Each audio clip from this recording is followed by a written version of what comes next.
Namanya Nadia Pramesti, 24 tahun. Rambut hitam panjang, mata coklat hangat. Selalu mengenakan blaus sederhana dan rok kerja yang rapi. Ia baru 2 minggu bekerja sebagai sekretaris direksi di perusahaan multinasional di Jakarta. Bosnya adalah Leonard Kim, 32 tahun, pria Korea yang menjadi direktur regional Asia Tenggara. Dingin, tegas, nyaris tak tersentuh. Hari itu, Nadia tanpa sengaja masuk ke ruang direksi tanpa mengetuk. Leonard berdiri di dekat jendela tinggi. Jasnya terbuka sedikit. Cahaya senja memantulkan siluet tubuhnya. "Maaf, Pak, saya kira ruangan kosong," ucap Nadia, gugup. Leonard menoleh pelan. Tatapannya tajam. Namun entah kenapa, tidak terasa mengintimidasi.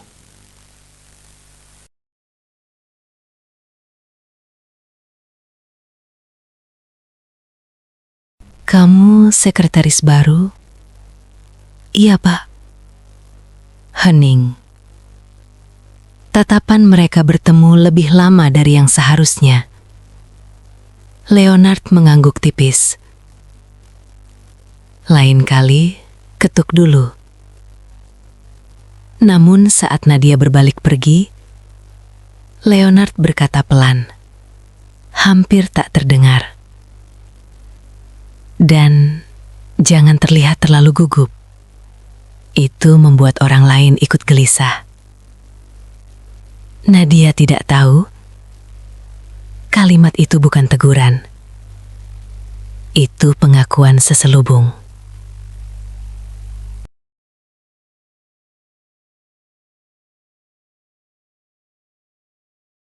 Proyek besar dari Singapura membuat mereka harus lembur bersama. Hanya ada mereka berdua di lantai direksi malam itu. Lampu redup, kota Jakarta berkilau di balik kaca. Nadia berdiri di samping Leonard, menunjukkan grafik di layar laptop. Terlalu dekat, bahunya hampir bersentuhan. Leonard bisa mencium aroma lembut parfumnya. "Kamu selalu sedetil ini?" tanya Leonard pelan. "Saya hanya tidak ingin mengecewakan Anda." Leonard menoleh. "Kamu tidak pernah mengecewakan." Kalimat itu terasa berbeda, lebih pribadi. Tiba-tiba listrik di sebagian gedung padam sesaat. Ruangan gelap. Refleks Nadia mencengkram lengan Leonard. Jantung mereka berdetak cepat. Lampu kembali menyala, namun tak ada yang melepaskan pegangan itu lebih dulu. Ada sesuatu yang mulai tumbuh, dan itu berbahaya.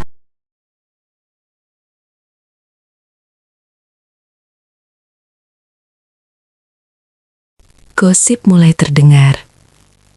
Direktur Kim sering memanggil Nadia sendirian. Sekretaris baru itu cepat sekali naik kepercayaan. Nadia mendengarnya. Hatinya perih. Suatu malam ia mengetuk pintu Leonard. "Pak, mungkin saya harus dipindahkan ke divisi lain." Leonard menatapnya lama. "Karena gosip, saya tidak ingin menjadi masalah untuk Anda." Leonard berdiri mendekat. Terlalu dekat. "Kamu bukan masalah." Suaranya berubah lebih lembut. "Kamu satu-satunya orang di ruangan ini yang tidak pernah melihat jabatan saya, tapi melihat saya." Nadia terdiam. Dan untuk pertama kalinya, jarak profesional itu retak.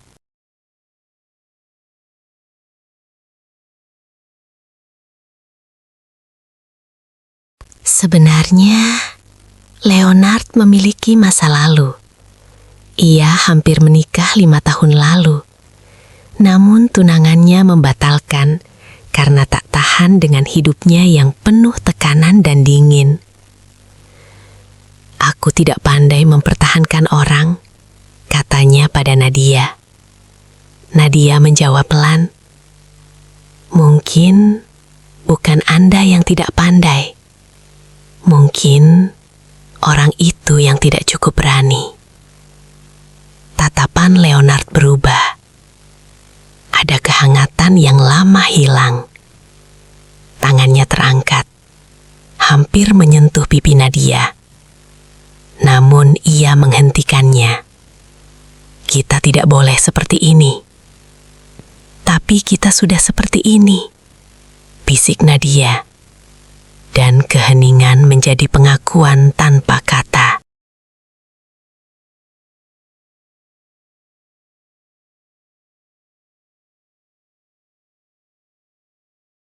Suatu hari, Nadia menerima surat mutasi mendadak ke cabang Surabaya.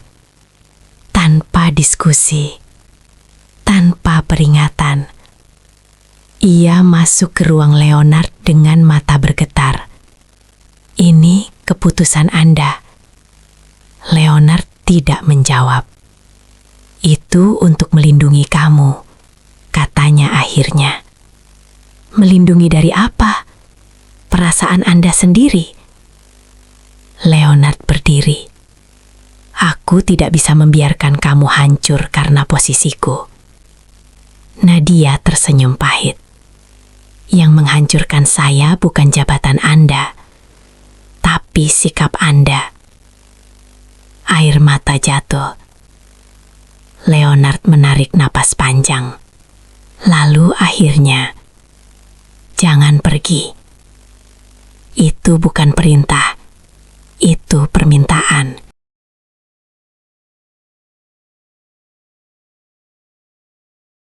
Hari terakhir Nadia. Ia berdiri di lobi, koper kecil di sampingnya. Leonard datang terlambat. Napasnya terenggah. Kamu masih bisa membatalkan mutasi. Nadia menatapnya dalam. Apakah Anda siap mempertaruhkan segalanya? Hening. Leonard mendekat. Aku tidak ingin lagi kehilangan seseorang karena takut. Ia menggenggam tangan Nadia di depan semua orang. Untuk pertama kalinya, bukan sebagai direktur, tapi sebagai pria yang jatuh cinta. Namun pintu lift terbuka. Panggilan dari kantor pusat masuk ke ponsel Leonard. Direktur Kim, Anda dipanggil ke Seoul. Permanen. Takdir kembali menguji. Nadia menatapnya. Jika ia pergi, hubungan ini berubah menjadi jarak negara. Jika ia bertahan, karirnya mungkin runtuh. Liv menunggu. Leonard menunggu jawabannya. Dan hati Nadia bergetar di antara cinta dan masa depan.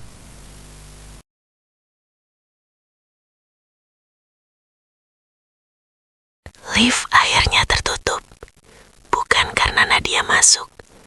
Bukan karena Leonard menarik tangannya. Tapi karena waktu yang memaksa mereka berhenti sejenak. Aku harus ke Seoul minggu depan. Suara Leonard berat. Dewan Pusat ingin aku memimpin restrukturisasi global.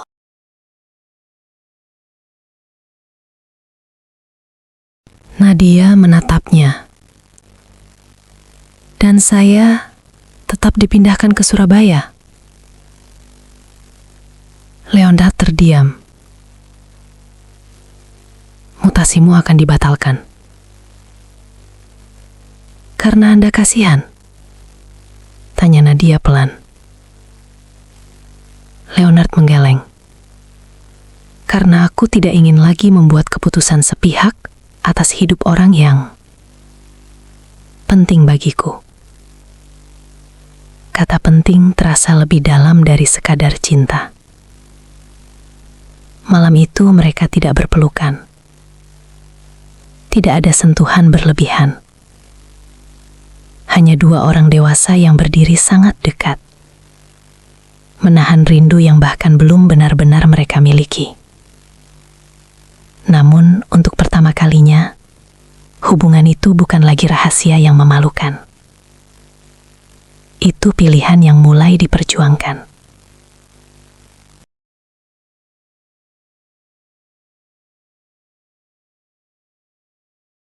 Hubungan mereka belum diumumkan. Namun, perubahan sikap Leonard terlihat jelas. Ia tak lagi memanggil Nadia larut malam tanpa alasan jelas. Tak lagi berdiri terlalu dekat di ruang rapat. Justru, jarak itu terasa menyakitkan. Suatu siang, seorang komisaris senior, Bram Santoso, 48, memanggil Nadia. Kamu tahu, posisi sekretaris direksi seringkali sensitif. Nadia menegakkan punggung. Saya mengerti batas profesional, Pak. Bram tersenyum tipis. Semoga Direktur Kim juga mengerti. Kalimat itu seperti ancaman halus. Malamnya, Nadia mendatangi Leonard. Kita tidak bisa terus seperti ini. Mereka mulai memperhatikan. Leonard menatapnya lama. Kalau aku mundur dari posisiku, apakah kamu akan tetap memilihku? Pertanyaan itu menampar hati Nadia. Jangan mempertaruhkan karir Anda untuk saya. Leonard mendekat sedikit. Ini bukan tentang karir. Ini tentang siapa yang ingin aku pertahankan. Dan untuk pertama kalinya, Nadia sadar. Leonard benar-benar siap kehilangan segalanya. Leonard akhirnya mengumumkan pengunduran dirinya dari jabatan regional. Ruangan rapat hening. Alasannya resmi, restrukturisasi pribadi. Namun semua tahu, itu keputusan mengejutkan. Malam itu hujan deras mengguyur Jakarta. Nadia berdiri di teras kantor, menunggu. Leonard datang tanpa jas. Rambutnya basah. Kamu marah? Tanyanya. Nadia menatapnya dengan mata bergetar. Kenapa Anda melakukan itu? Leonard tersenyum kecil. Karena untuk pertama kalinya dalam hidupku, aku ingin memilih seseorang. Bukan dipilih oleh ambisi. Hujan semakin deras. Nadia mendekat. Kalau suatu hari Anda menyesal. Leonard menggeleng pelan. Aku hanya menyesal kalau kehilanganmu.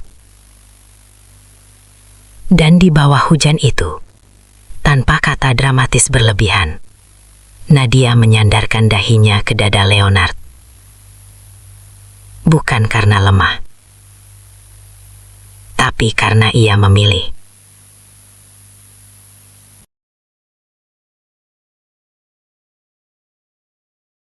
Tiga bulan kemudian, Leonard resmi pindah ke Seoul.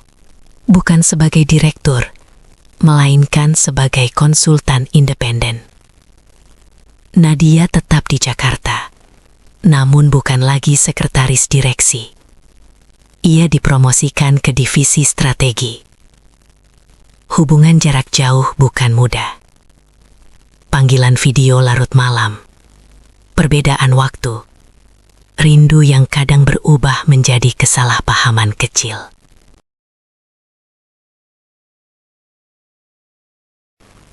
Suatu malam, Leonard berkata pelan melalui layar.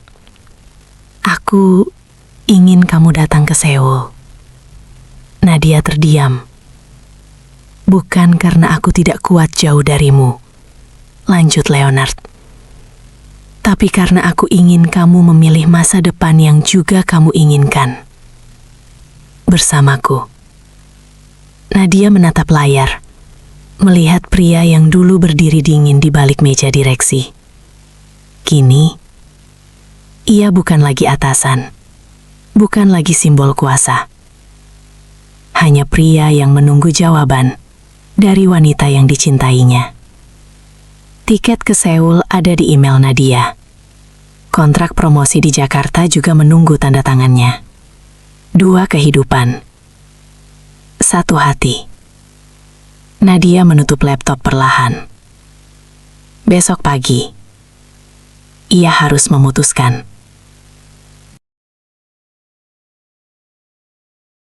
Apakah Nadia akan terbang ke Seoul dan memulai hidup baru bersama Leonard?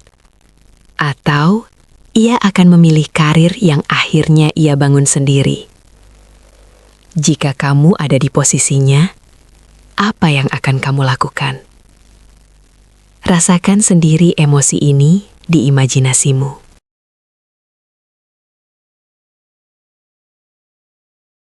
Pagi itu, Nadia berdiri di Bandara Soekarno-Hatta. 1 koper, 1 tiket menuju Seoul. Bukan keputusan yang impulsif. Semalaman ia menatap 2 dokumen di mejanya. Kontrak promosi dan e-tiket. Ia memilih yang membuat jantungnya berdebar, bukan yang terasa aman. Sebelum naik pesawat, ponselnya bergetar. Leonard, apapun keputusanmu, aku bangga padamu. Nadia tersenyum tipis. Pesawat lepas landas. Dan untuk pertama kalinya, Nadia tidak merasa meninggalkan sesuatu. Ia merasa menuju sesuatu. Seoul menyambut dengan udara dingin. Leonard berdiri di area kedatangan, mantel hitam panjang, tatapan gelisah yang tak biasa. Saat mata mereka bertemu, tidak ada drama berlebihan. Hanya langkah yang semakin cepat. Aku takut kamu berubah pikiran, bisik Leonard. Nadia tersenyum. Aku juga takut. Mengenai apa? Takut ternyata aku terlalu mencintaimu. Leonard tertawa kecil, lega. Di kota asing itu, hubungan mereka bukan lagi rahasia kantor. Namun tantangan baru muncul. Nadia bukan siapa-siapa di sini. Ia harus memulai dari nol. Dan itu tidak mudah. Suatu malam, Nadia bertemu Yura, 30, mantan tunangan Leonard, secara tidak sengaja di sebuah acara bisnis. Yura elegan, percaya diri, dan jelas belum sepenuhnya pergi dari kehidupan Leonard. Kamu yang membuat dia mundur dari posisi regional? Tanya Yura tanpa basa-basi. Nadia menahan napas. Dia membuat keputusan sendiri. Yura tersenyum tipis. Dia selalu terlihat kuat, tapi sebenarnya dia takut sendirian. Kalimat itu menempel di kepala Nadia. Malamnya, ia bertanya pada Leonard, "Kalau aku gagal di sini, apakah kamu akan menyesal membawaku?" Leonard menatapnya dalam. "Aku tidak membawamu. Kamu datang karena memilih. Dan aku tidak pernah menyesal memilihmu. Namun untuk pertama kalinya, Nadia merasakan cemburu dan sedikit ketakutan. Tekanan pekerjaan, adaptasi budaya, dan bayangan masa lalu mulai menguji mereka. Suatu malam, pertengkaran kecil berubah menjadi besar. "Kamu terlalu sibuk," ucap Nadia. "Aku sedang membangun ulang semuanya untuk kita," balas Leonard. Nadia menatapnya dengan mata berkaca. "Aku tidak ingin kamu kehilangan dirimu lagi, hanya untuk membuktikan sesuatu." Leonard terdiam. Ia mendekat, tapi kali ini bukan untuk membujuk. Aku tidak ingin hubungan ini jadi alasan kita berhenti bertumbuh. Kalimat itu dewasa dan menyakitkan. Namun malam itu mereka memilih duduk berdampingan, bukan saling menjauh. Cinta bukan lagi tentang gairah rahasia, tapi tentang belajar tidak saling menyakiti. 6 bulan berlalu. Nadia mendapat tawaran besar, posisi strategis di perusahaan global berbasis Singapura. Artinya, pindah lagi. Leonard membaca email itu diam-diam saat Nadia tertidur di sofa. Ia tersenyum kecil. Pagi harinya, Nadia berkata pelan, "Aku tidak tahu harus bagaimana." Leonard menatapnya hangat. "Kali ini, jangan memilih karena aku." Nadia terdiam. "Kita sudah melewati jarak negara. Kalau harus melewati jarak kota, kita bisa." Nadia menggenggam tangannya. "Dan kalau suatu hari kita harus memilih berbeda." Leonard tersenyum tipis. "Maka kita memilih dengan berani, tanpa penyesalan." Kali ini, cinta mereka bukan lagi tentang ketergantungan, tapi tentang 2 orang yang berdiri sejajar. Namun keputusan Nadia belum dibuat. Kontrak Singapura menunggu tanda tangan, dan Leonard menunggu, tanpa memaksa. Pagi itu, meja makan apartemen terasa lebih sunyi dari biasanya. Email dari Singapura masih terbuka di layar laptop Nadia. Leonard tidak bertanya. Ia hanya menuangkan kopi, lalu duduk di seberang Nadia. "Aku takut," Nadia akhirnya berkata. "Takut gagal?" tanya Leonard lembut. "Takut kita berubah lagi." Leonard tersenyum tipis. "Kita memang akan berubah, itu pasti. Tapi berubah tidak selalu berarti menjauh." Hening panjang, Nadia menarik napas, lalu menutup laptop. "Aku terima tawaran Singapura." Leonard mengangguk pelan. Tidak ada raut kecewa, hanya kebanggaan. "Aku mencintai wanita yang berani seperti itu. Dan kali ini, perpisahan bukan karena tekanan, tapi karena mimpi." Nadia tenggelam dalam rapat dan strategi global. Leonard kembali sibuk membangun firma konsultasinya di Seoul. Waktu berbeda 1 jam terasa kecil, tapi kesibukan terasa besar. Suatu malam, panggilan video mereka dipenuhi kelelahan. "Kamu terlihat kurus," kata Leonard. "Kamu terlihat lebih dewasa," jawab Nadia setengah bercanda. Namun ada sesuatu yang tidak terucap. Rindu dan sedikit kesepian. "Apakah kamu bahagia?" Leonard bertanya pelan. Nadia terdiam cukup lama. "Aku bangga pada diriku sendiri." Itu bukan jawaban yang sama. 6 bulan berlalu. Leonard tiba-tiba muncul di lobi kantor Nadia di Singapura. Tanpa pemberitahuan, tanpa pesan. Saat Nadia melihatnya berdiri dengan jas abu-abu rapi dan tatapan yang sama seperti hari pertama mereka bertemu, jantungnya kembali berdebar seperti dulu. "Aku merindukanmu," Leonard berkata jujur. Nadia tersenyum tipis. "Aku juga." Mereka berjalan di tepi Marina Bay malam itu. Lampu kota memantul di air. "Kita sudah menjadi 2 orang yang berbeda," Nadia berkata pelan.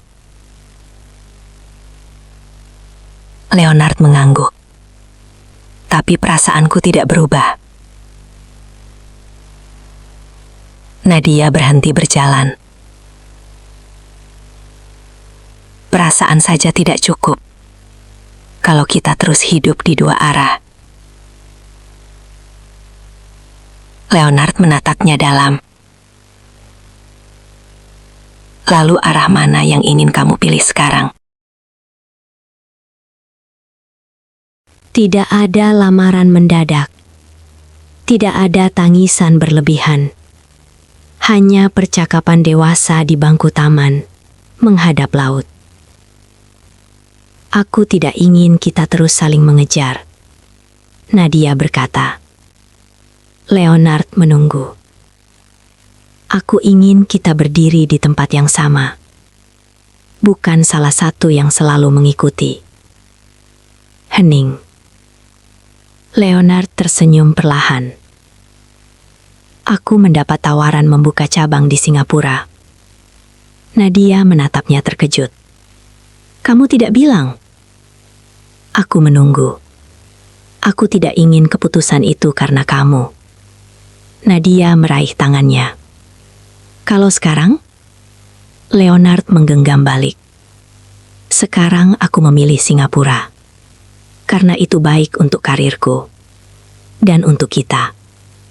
Untuk pertama kalinya, arah mereka sejajar. 1 tahun kemudian. Singapura. Gedung tinggi dengan ruang direksi modern. Nadia kini menjadi Head of Strategi Regional. Leonard memimpin firma konsultasi yang bermitra dengan perusahaannya. Mereka profesional di ruang rapat. Sejajar. Setara. Suatu sore, setelah semua orang pulang, Nadia berdiri di dekat jendela besar ruang direksi. Leonard masuk tanpa suara. Masih gugup? Ia bertanya. Mengingat hari pertama mereka. Nadia tersenyum. Tidak lagi. Leonard mendekat. Bagus. Karena aku masih bisa gelisah kalau kamu terlalu dekat. Nadia tertawa pelan. Tidak ada lagi rahasia. Tidak ada lagi jarak yang memaksa. Hanya 2 orang yang tumbuh, jatuh, belajar, dan memilih lagi. Leonard menyentuh tangannya lembut. Terima kasih sudah tidak memilih jalan yang mudah. Nadia menatapnya dalam. Terima kasih sudah tidak pernah berhenti berjalan bersamaku. Di balik meja direksi yang baru, rindu itu tidak lagi tersembunyi. Ia tumbuh menjadi cinta yang dewasa. Cinta mereka tidak dimulai dengan mudah. Tidak tumbuh tanpa jarak. Tidak bertahan tanpa keputusan sulit. Namun mereka memilih berulang kali.